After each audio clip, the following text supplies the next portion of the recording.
बिस्मिल्लाहिर्रहमानिर्रहीम अल्हम्दुलिल्लाहि रब्बिल आलमीन अस्सलामु अलैकुम वरहमतुल्लाहि वबरकातुहू।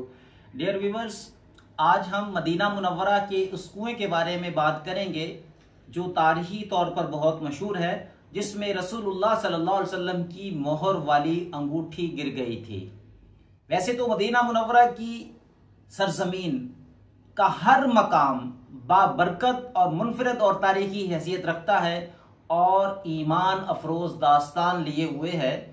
इन्हीं मुकद्दस मकामात में से एक मकाम बेरे अरीस है, जिसे तारीख में बेरे ख़ातम के नाम से भी पहचाना जाता है।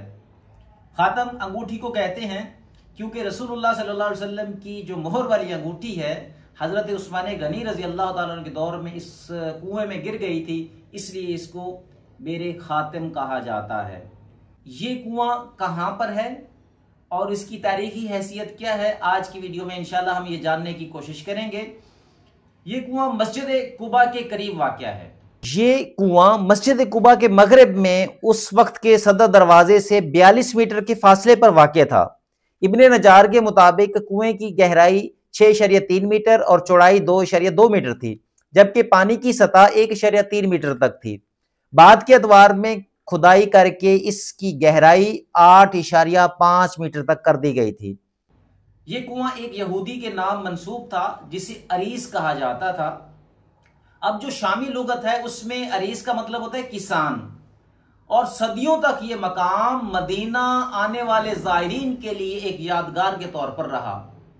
और ये वही मकाम है जहां पर खुलफाए सलासा हजरत अबू बकर सदीक रजी अल्लाह ताला अन्हु, हजरत उमर बिन खत्ताब रजी अल्लाह ताला अन्हु और हजरत उस्मान गनी रजी अल्लाह ताला अन्हु को अल्लाह के नबी सल्लल्लाहु अलैहि वसल्लम की तरफ से जन्नत की बशारत अता फरमाई गई। ये वही कुआं है जिसके किनारे नबी करीम सल्लल्लाहु अलैहि वसल्लम और आपके जलीलुल कदर सहाबा बैठा करते थे।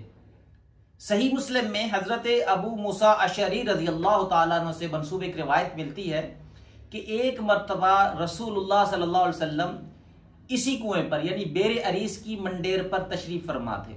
आपकी मुबारक पिंडलियां दिखाई दे रही थी जो आप सल्लल्लाहु अलैहि वसल्लम ने कुएं में आप लटका कर बैठे हुए थे। इतनी ही देर में हजरत अबू बकर सदीक रजी अल्लाह ताला अन्हु तशरीफ लाते हैं और इजाजत तलब करते हैं। आप सल्लल्लाहु अलैहि वसल्लम ने उन्हें इजाजत दी और जन्नत की बशारत दी। हजरत अबू बकर सदीक रजी अल्लाह ताला अन्हु नबी करीम सल्लल्लाहु अलैहि वसल्लम की दाएं जानब मंडेर पर बैठ जाते हैं। फिर हजरत उमर फारूक रजी अल्लाह ताला अन्हु तशरीफ लाते हैं और इजाजत तलब करते हैं। आप सल्लल्लाहु अलैहि वसल्लम उन्हें भी इजाजत अता फरमा देते हैं और उन्हें जन्नत की बशारत देते हैं। वो भी आप सल्लल्लाहु अलैहि वसल्लम के बाएं जानब मंडेर पर बैठ जाते हैं। कुछ देर बाद हजरत उस्मान गनी ज़ुन्नुरैन रजी अल्लाह ताला अन्हु तशरीफ लाते हैं और आप सल्लल्लाहु अलैहि वसल्लम से इजाजत तलब करते हैं।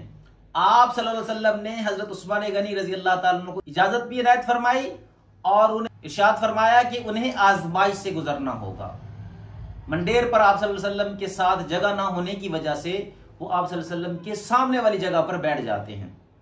और ये वही मकाम है बेरे अरीस का जहां पे खुलफाए सलासा को अल्लाह के नबी सल्लल्लाहु अलैहि वसल्लम जन्नत की बशारतें अदा फरमा रहे हैं।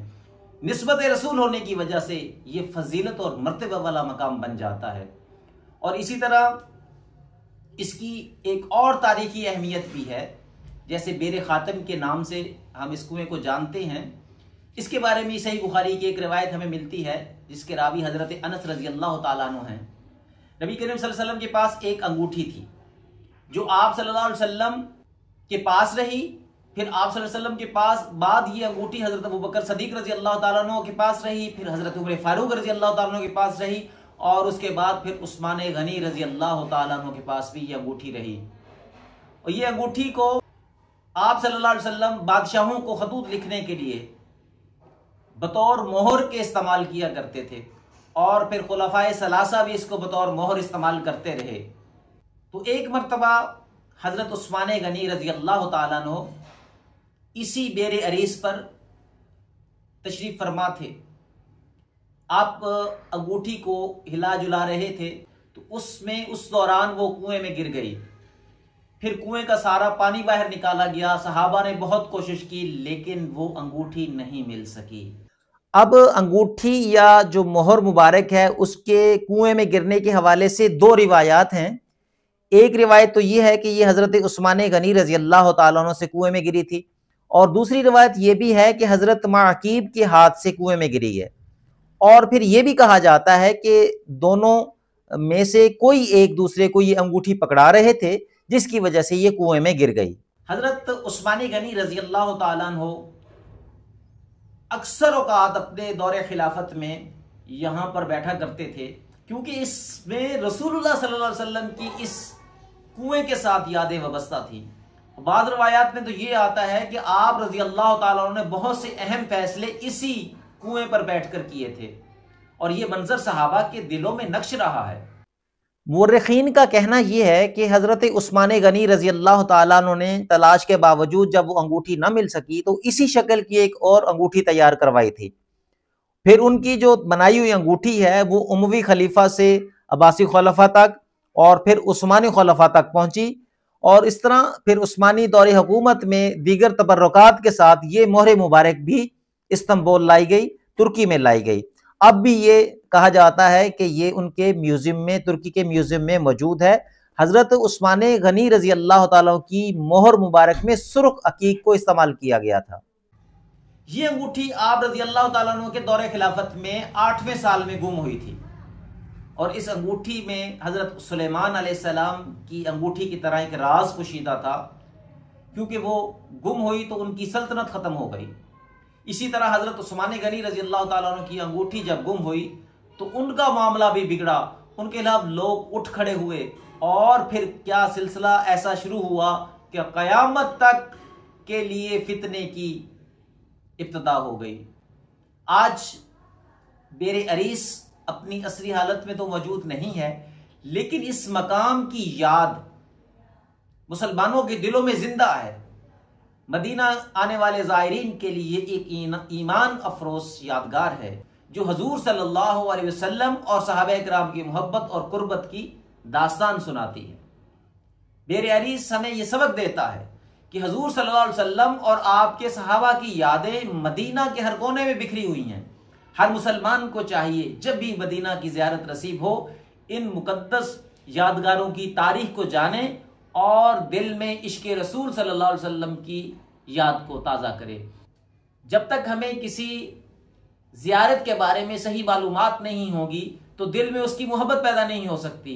लिहाजा इन ज़ियारत, इन मुकद्दस मकामात की तालीम हासिल करके जाएं, इन मुकद्दस मकामात के बारे में जानकर जाएं और फिर वहाँ की ज़ियारत करें। इंशाअल्लाह ईमान ताज़ा होगा। अल्लाह रब्बुल इज़्ज़त की बारगाह में दुआ गो हूँ कि अल्लाह ताला हमें अदब के साथ हरमैन की हाज़िरी नसीब फरमाए और फिर इन मुकद्दस मकामात की ज़ियारत करने की तौफीक अता फरमाए। जज़ाकुमुल्लाहु खैरा। वस्सलामु अलैकुम व रहमतुल्लाहि व बरकातुहू।